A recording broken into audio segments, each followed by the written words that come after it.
Today we're going to be summarizing the King James Version Bible and some of its supposed contradictions, and giving some answers as to the reliability of the King James Version Bible and some of its predecessors. In 1611, King James of England I ordered the translation. A group of appointed scholars spent around 7 years creating what we know today as the King James Version or the King James Bible. For many years, it was the only book that most people owned, and to this day, it is the most printed copy of any book in the world. It progressed our ability to read, write, and our educational standards around the world, as most people owned a King James Version Bible and learned how to read through that King James Version Bible. If it wasn't for the King James Bible, more than likely our society would not be anywhere close to as literate or educated as we are today.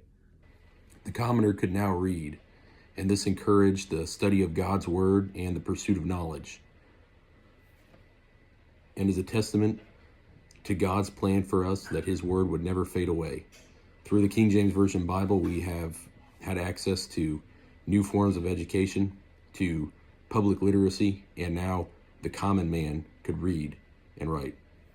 It has helped us to become the intelligent, academically minded, and spiritually educated society that we are today. Nobody's changing it. It's been here since 1611, and people and churches have been preserving millions of copies in their homes and churches ever since. For the past 400 years, we have had these unchangeable copies, which can never be accused of being altered in any way from their original form. However, people have come up with arguments that the King James Version Bible was flawed from the very beginning and originally had flaws and translation errors all the way back in 1611. One of those examples would be the mistranslation of Adam's rib. In the Hebrew Bible, it says that God made Eve from Adam's sella, which is Hebrew for side, and it's symbolic hyperbole language, which would mean that Eve was meant to be beside Adam. However, in the King James Version Bible, it says that Eve was made from Adam's rib, which doesn't make a whole lot of sense.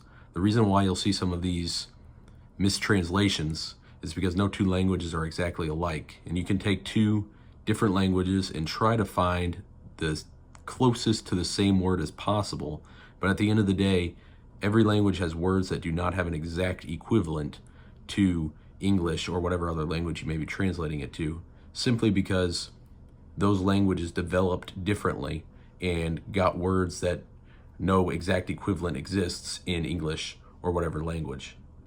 So the translators will attempt to get the closest thing to the word that would explain the context to the reader in their native language.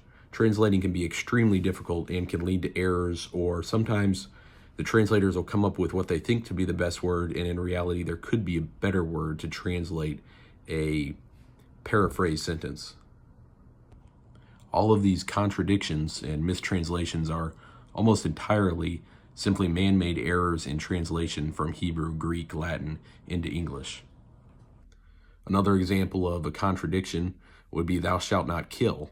"Thou shalt not kill," if an accurate translation, would mean that the entire Bible was hypocritical, because if God commanded the Israelites not to kill anybody and then proceeded to command them to go to war with the Canaanites, that would mean that God was a hypocrite and the Bible would be false. However, in reality, if you were to go back to the Hebrew text, it clearly says, "you shall not murder," which is a huge difference from "you shall not kill." The King James Version Bible had a translation error. An example of an intentional misleading would be baptism, which comes from the Greek word baptizo, which we still use to this day. Instead of actually translating the word baptizo, which roughly means to submerge, they translated it to baptism because they believed in the sprinkling of water, not the submersion for baptism. This is an example where they didn't want to create a false translation. However, they also didn't agree with what the text actually said, so King James had them edited in a way that looked better for him and his doctrines on baptism.